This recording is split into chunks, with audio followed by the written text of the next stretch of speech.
তিনবার কইল ভাই একবারই কইল একবার বলে এক তাকবীর পাইছে দুইবার কইল দুই তাকবীর পাইছে তিনবার কইল তিন তাকবীর পাইছে আর অবশিষ্ট তাকবীরটা ইমামের পরে আপনি কইবেন কিভাবে কইবেন যদি দেখা যায় যে লাশটা সাথে সাথে এখান থেকে উঠাইয়া নিবে না তাহলে আপনি দোয়া সহকারে বলবেন আর যদি দেখা যায় না লাশটা উঠাইয়া নিয়ে যাবে না তাহলে আপনি দোয়া করবেন না ধমাধম তাকবীরটি খালি করবেন আল্লাহু আকবার আল্লাহু আকবার আল্লাহু আকবার আসসালামু আলাইকুম এইটুকু তো বলা যাবে হুজুর জানাজার নামাজে যদি ইমাম সাহেব আল্লাহু আকবার বলেন মানুষের যদি না শুনে কি করা না আমি শুনলামই না তারপরে এই জানাজার খারাপ হয়েছে কিচ্ছু শোনা গেল না কাজে উপায় কি স্যার তার মানে হুজুর এটার সমাধান কি আমি কিছুই শুনলাম না সে জানাজা করতেইছে শুনলেন না কেন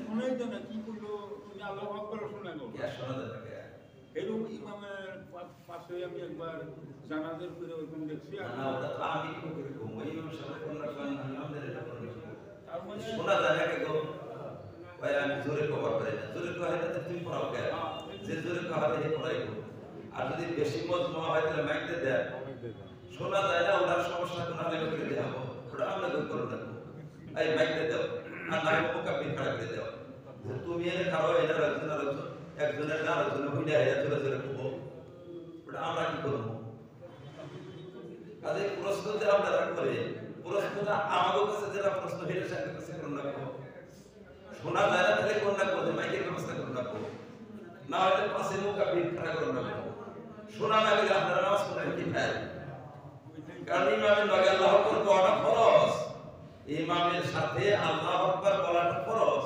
যদি আপনি শুনলেন না তাহলে খালি খালিয়ে থাকবেন আপনি তো আল্লাহু আকবার বললেন না যদি দেখা গেল এরকম যে ইমামের আল্লাহু আকবার আমি শুনলাম না ইতিমধ্যে সালাম ফিরিয়ে দিয়েছে তাইলে আপনার বুঝতে হবে এখন যে ও আমি তো শুনি নাই ইমাম তো আল্লাহু আকবার কইয়া হালাই দিয়েছে তাইলে আপনি ধরাধর চারবার আল্লাহু আকবার কইয়া সালাম ফিরিয়ে দেবো আলহামদুলিল্লাহ এটা মশলা হলো শোনা না গেলে কি করবো এটা হলো আমাদের কাম কিন্তু পার হয়ে গেছে আমরা শুনি নাই ইতিমধ্যে ইমাম শেষ করে দিছি তাইলে এখন আমরা কি করবো এইটা হলো কাছে এখন আমরা তাড়াতাড়ি আল্লাহ আকবার কইয়া দেন কারণ ফরজ যে সাইবার আল্লাহ আকবার বলা তো ফরজ কাজে এখন আমরা দেখলে তো ওই ইমাম সাহেব ফিরে গেছে কা মানুষ গেছে কা আমরা উঠাবো তাইলে আপনি কি করবেন আপনি ধরা ধরা আল্লাহ আকবার করবেন আল্লাহু আকবার আল্লাহু আকবার আল্লাহু আকবার আল্লাহু আকবার আসসালামু আলাইকুম আপনারা বলুন কাজে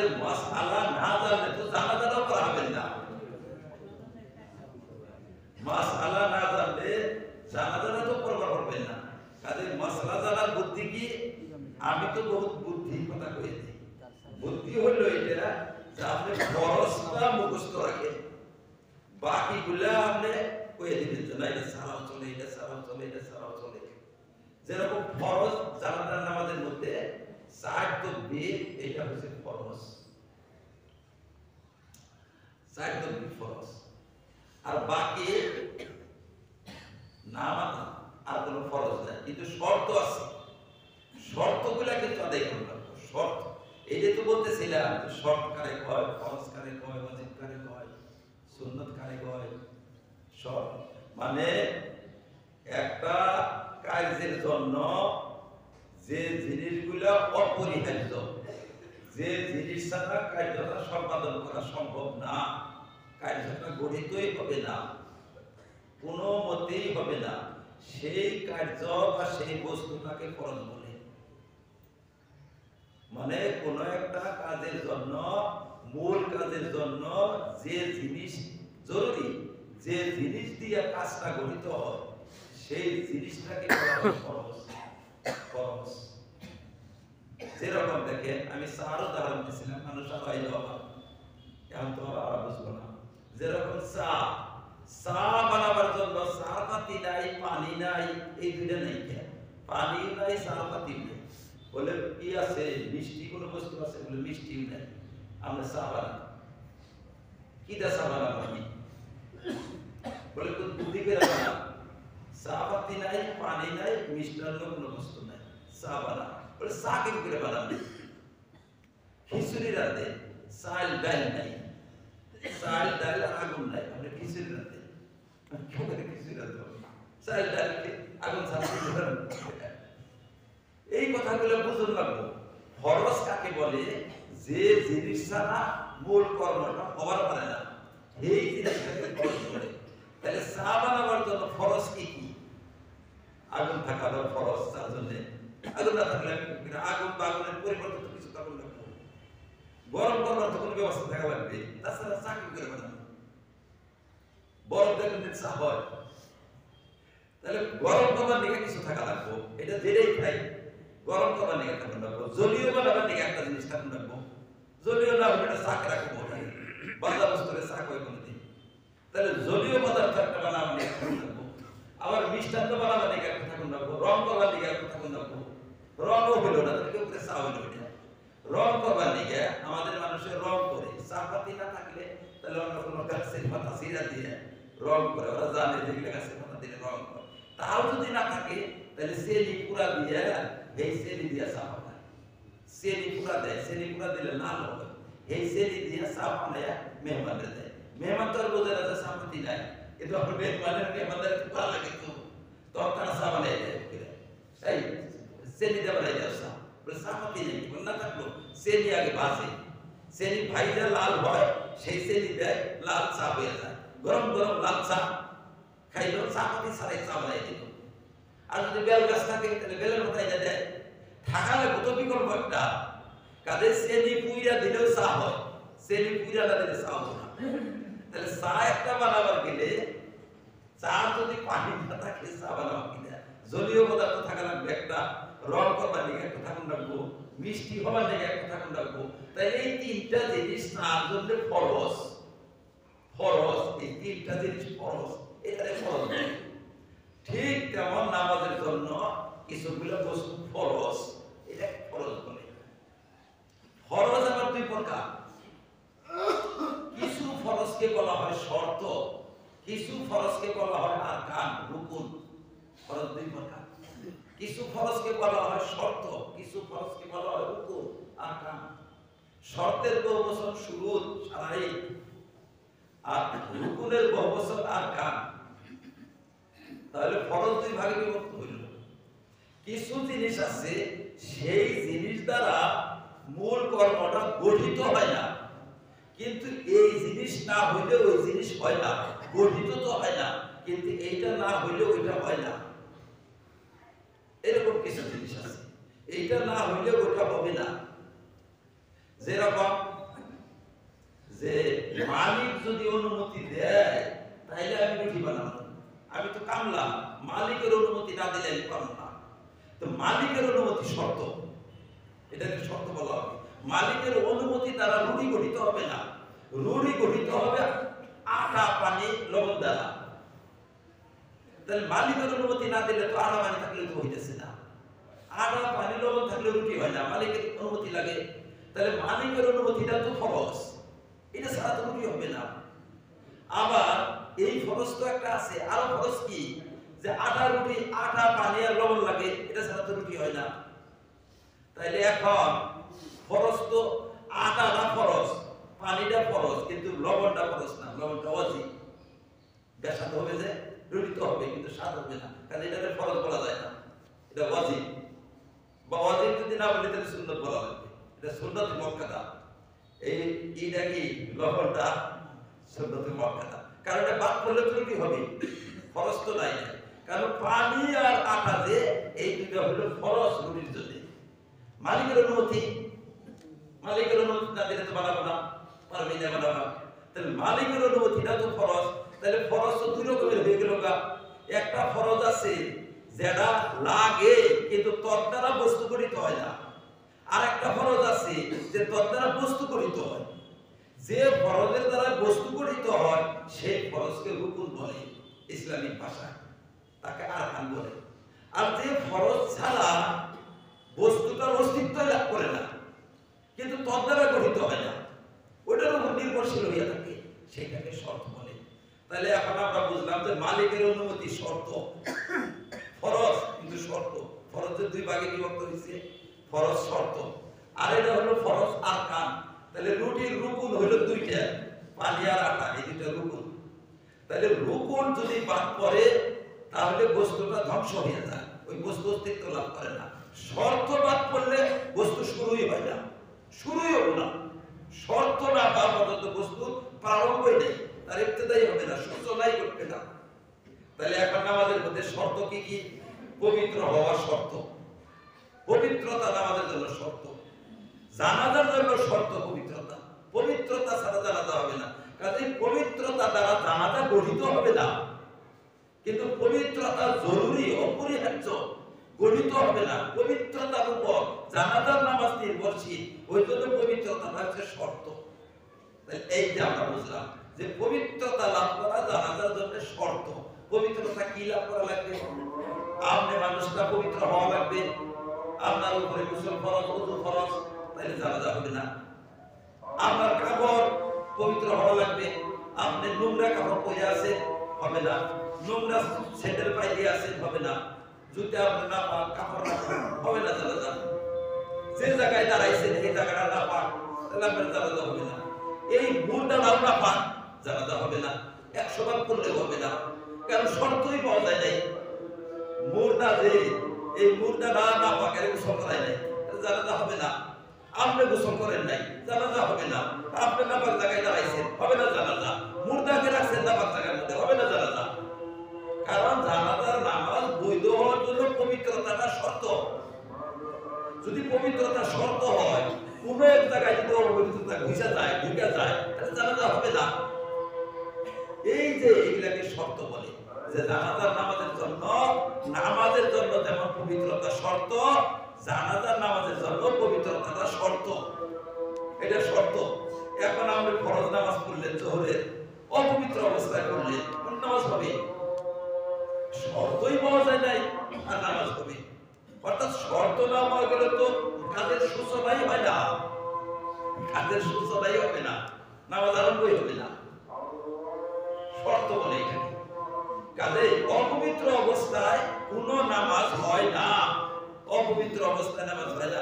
অপবিত্রতাটা কার সাথে, কিসের সাথে সম্পর্ক? দেহের সাথে, কাপড়ের সাথে, তারপরে জায়গার সাথে, ব্যক্তির সাথে। কাজে মুর্দা নিজেই না পাক, জানাজা পড়লে হবে না। মুর্দার কাপড় না পাক, জানাজা পড়লে হবে না। মুর্দার জায়গা না পাক, জানাজা হবে না।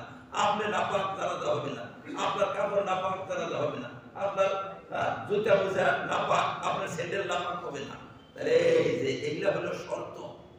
আর জানাজার রুকুন এখন হলো রুকুনের মধ্যে শর্ত, এটিও ফরজ। তারপর আরো ফরজ আছে, উদাহরণস্বরূপ আমি বলছি একটা, যেমন পবিত্রতা একটা শর্ত, কেবলামুখী হওয়া একটা শর্ত। আমরা পূর্বমুখী হয়ে আপনি জানাজা করলেন, হবে না তো, কেবলামুখী হওয়া লাগবে, এটাও শর্ত। কেবলামুখী হইয়া বলতে হবে আল্লাহু আকবার, পবিত্র অবস্থায় বলতে হবে আল্লাহু আকবার। তাহলে জানাজার জন্য শর্ত কেবলামুখী হওয়া, জানাজার নিয়ত করা, তারপরে পবিত্রতা লাভ করা, এগুলো হচ্ছে শর্ত। এখন আপনার স্টার্ট করে দিলেন আপনি আল্লাহু আকবার, এখান থেকে জানাজা শুরু হয়ে গেল। শুরু হয়ে যাওয়ার পরে কয়টা জরুরি? বলে তাকবীর জরুরি। তাকবীর কি? আল্লাহু আকবার, আল্লাহু আকবার, আল্লাহু আকবার, আল্লাহু আকবার, চারটা তাকবীর। এই চারটা তাকবীর শর্ত, এই চারটা তাকবীর ফরজ, শর্ত না। ফরজ রুকুন, এগুলো আরকান, রুকুন। তাহলে শর্ত আর রুকুনের মধ্যে পার্থক্যটা কি? দুইটাই ফরজ, কিন্তু একটা হলো মূল বস্তু তার উপর নির্ভরশীল, সেটাকে বলে শর্ত। আর মূল বস্তু যত দ্বারা গঠিত হয় তাকে বলে রুকুন। তাহলে দুইটাই ফরজ, ফরজ দুইটাই। একটা ফরজ বাদ করলে নামাজ হবে না, একটা ফরজ বাদ করলে নামাজ হবে না। একটা ফরজ যদি বাদ করে, সেটা শর্ত হোক বা রুকুন হোক, একটা ফরজ বাদ করলে নামাজ হবে না। যেমন চার জন্য, রুটির জন্য ফরজ দুইটা, আধা পানি, এই দুইটা ফরজ। আধা বাদ করলে রুটি হবে না, আর বাদ করলে রুটি হবে না, রুটি হবে না। আর মালিকের ইজাজত শর্ত, মালিক ইজাজত না দিলে তো হবেই না। কাজে শর্ত, শর্তটাও ফরজ, রুকুনটাও ফরজ। এই দুইটা আলাদা আলাদা করার কারণ কি? দুইটা আলাদা করার কারণ দুইটা আলাদা ভাবে বোঝানোর জন্য, যে এটা শর্ত আর এটা হলো আরকান। আর দুইটাই ফরজ, ফরজ দুই ভাগে বিভক্ত হয়েছে, একটা রুক, একটা শর্ত আর একটা রুকুন। তাহলে এখন আপনি জানাজার নামাজে যে এতটি প্রশ্ন আপনারা করলেন, একটা প্রশ্ন জানাজা লাগে জানা করে 5000 টাকা জানাজা থিয়া বহু যাব না নাই মাটি দিতে সময় কোন দোয়া করুন রাখবো, তারপরে জানাজার পরে আমরা আশহাদু আল্লা ইলাহা ইল্লাল্লাহ এটা করুন রাখবো কিনা, এই যে বাকি জিনিসগুলা যে আছে এইগুলোর জিনিস কোনো একটাই ফরজ না, ফরজ মাত্র আল্লাহ বলবো না। কাজে দুনিয়ার কোন মুসলমান যদি বলে যে আমি জানাজা পড়া জানি না, তাহলে তার চেয়ে বড় মূর্খ আর দুনিয়ায় নেই। কি জানাজা পড়া পারবা না তুমি? জানাজার মধ্যে তো খালি আল্লাহর পাশে কোন লাগে চাইবার পারবা না। একটা মাইয়িতকে সামনে রেখে একটা মেয়ে মানুষ খাড়িয়ে বললো আল্লাহু আকবার আল্লাহু আকবার আল্লাহু আকবার আল্লাহু আকবার হয়ে গেছে, তখন করবা নিয়া জানাজার মধ্যে ফরজ তো চাইটা আল্লাহু আকবার বলা ফরজ। এই আল্লাহু আকবার একটা মেয়ে মানুষ যদি বলে তাও জানাজা হয়ে গেছে। এই জানাজা দ্বিতীয়বার করতে পারবে না। এই যে আমাদের মসজিদে আমার জানাজা পড়ার লিখে চায় যে আমার হুসুলবাড়ি পড়ছে আমরা পড়ি নাই, আমরা পড়ছি হুসুলবাড়ি বলে নাই, জামাই বেরিয়ে বলে নাই, জামাই বেরিয়ে আমরা পড়ছা। জানাজার নামাজ নফল হয় না, জানাজার নামাজ নফল হয় না। আর নফল যদি হয় না তাহলে আর পাবো থেকে জানাজার নামাজ একবার। তবে অভিভাবক যদি পয়রা না থাকে, অভিভাবকে পড়ে নাই, তাইলে অভিভাবক আবার করবার পারে, অভিভাবক করতে পারে। অভিভাবকে যদি পড়ে নাই অনুমতি দেয় নাই, কিন্তু অভিভাবক যদি অনুমতি দেয়া থাকে তাইলে আর চলবে না। অভিভাবকে যদি অনুমতি না দেয়, অভিভাবক তো আপনারা ছিলেন না, আবার অভিভাবকরা এটা তো অবলম্বন হয়ে যাবে কথা। অভিভাবক করতে পারে। রাসূল যদি দুনিয়ায় থাকে তাহলে সমস্ত মুসলমানের অভিভাবক হচ্ছে রাসূল, সমস্ত মুসলমানের গার্জিয়ান, সমস্ত মুমিন মুমিনাতের অভিভাবক হচ্ছে রাসূল নিজে। এবার রাসূলের বর্তমানে জানাজা হাজার সারা দুনিয়ার মানুষ যদি পড়ে তাও সেই জানাজা রাসূল আবার পড়তে পারে, কারণ অভিভাবকে পড়ে নাই, অভিভাবকে অনুমতি দেয় নাই, পরেও নাই। এই একজন অভিভাবক, সবের অভিভাবক তিনি। ঠিক তেমন মুসলিম দেশের আমিরুল মুমিনের সেই দেশের সমস্ত মুসলমানের অভিভাবক। 100 বার জানাজা পড়া হয়ে গেছে না, কিন্তু আমিরুল মুমিনের পরে নাই, অনুমতি দেয় নাই, সে করতে পারে। এইভাবে অভিভাবক আস্তে আস্তে তল দিকে নেই আসবে, নাইমা আস্তে আস্তে এখন ছেলে অভিভাবক হবে। ছেলে পরে নাই, বাকি সবাই করছে। কিন্তু ঊর্ধ্বতন অভিভাবকে পড়ার পরে নিম্নতম অভিভাবকের আর অধিকার নাই করা। রাসূল জানাজা পড়লে এই জানাজা উম্মতে কেউ করতে পারবে না। আর তুমি আবার কেরা পড়লে ওলা জানাজা? রাসূলের পরে তুমি পড়বার দিকে আইছো, তোমার জানাজার কি মূল্য আছে এই জায়গার মধ্যে? রাসূল পড়ছে, তারপর তুমি জানাজা পড়বার আইছো, এই জানাজা কেউ করতে পারবে না। ঠিক তেমন আমিরুল মুমিনিন জানাজা পড়ছে, ওই জানাজা কেউ করতে পারবে না। এইভাবে তল দিকে আসবে। জামে মসজিদের ইমাম জানাজা পড়ে দিছে, এখন আর কেউ করতে পারবে না। জামে মসজিদের ইমাম আর ছেলে এই দুইটার মধ্যে সম এর মধ্যে অধিকার কার বেশি?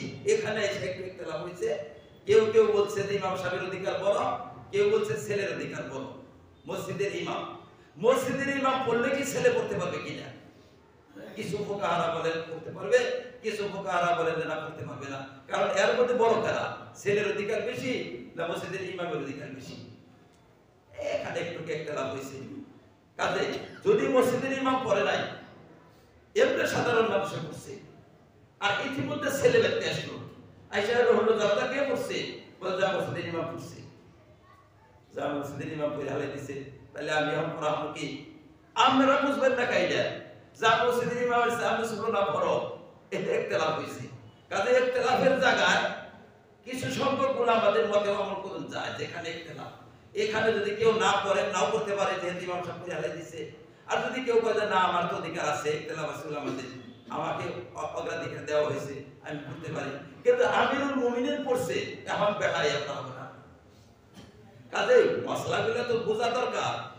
এখন আপনার জানাজার মূল জিনিস, যেটা মূল জিনিস হইল 4 বার আল্লাহু আকবার বলা। কে পারবে না এটা? কে পারবে না? সবাই পারবে। কিন্তু আপনারা যে পড়েন, আপনাদের তো জানাজা হয় না। জানাজা যে পড়ে আমরা মুসলমান, জানাজা অধিকার করে বেশি জানাজা হয় না। কে রে হয় না? ইমাম সাহেব আল্লাহু আকবার বলে, পাশে রাখাই থাকে, চুপ করে রাখাই থাকে।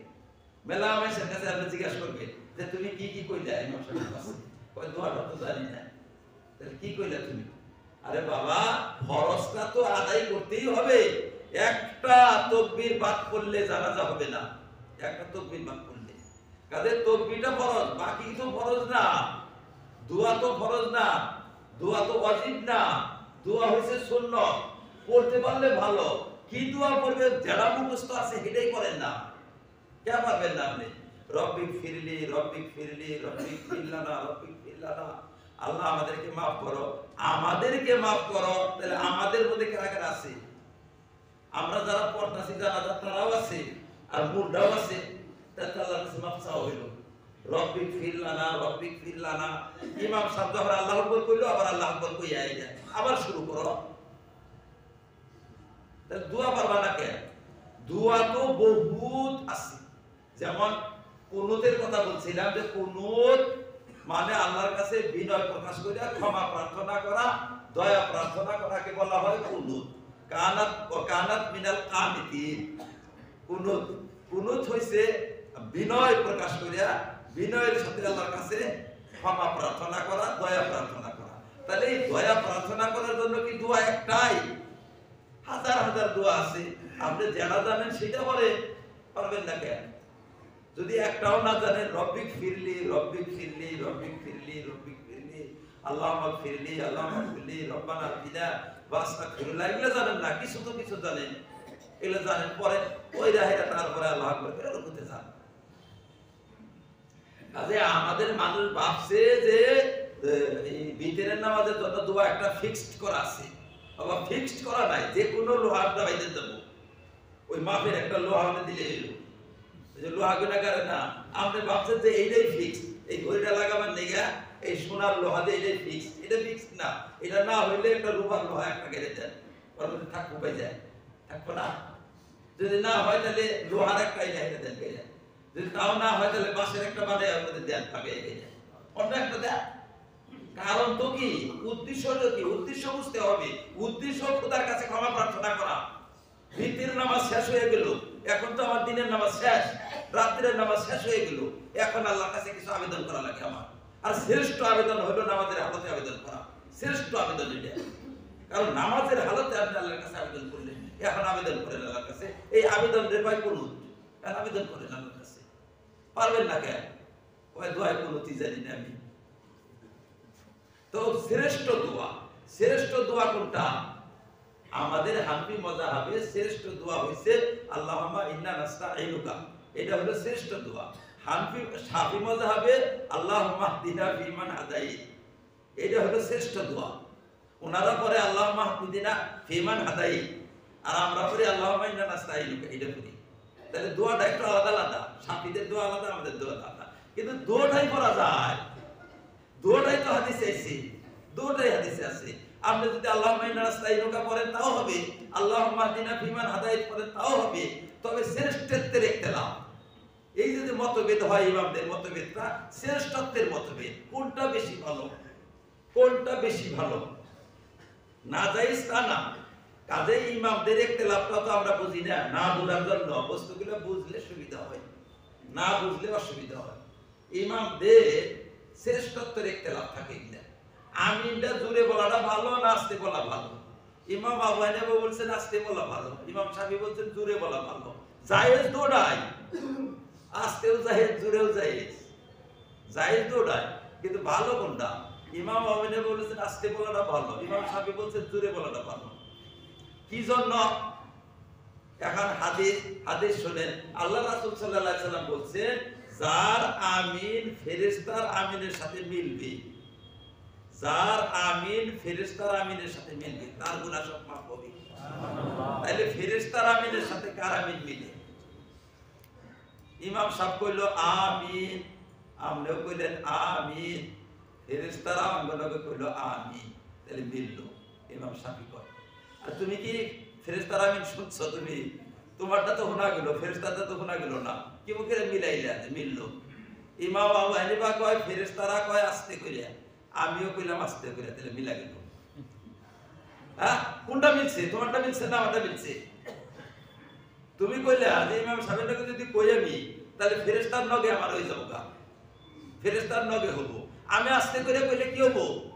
ফেরেশতার নগেও হবো, আর ফেরেশতা যেরকম আস্তে করে কয় আমি আস্তে করে পেলাম আরো মিললো। তাহলে আমারটা বেশি মিলে না তোমারটা বেশি মিলে?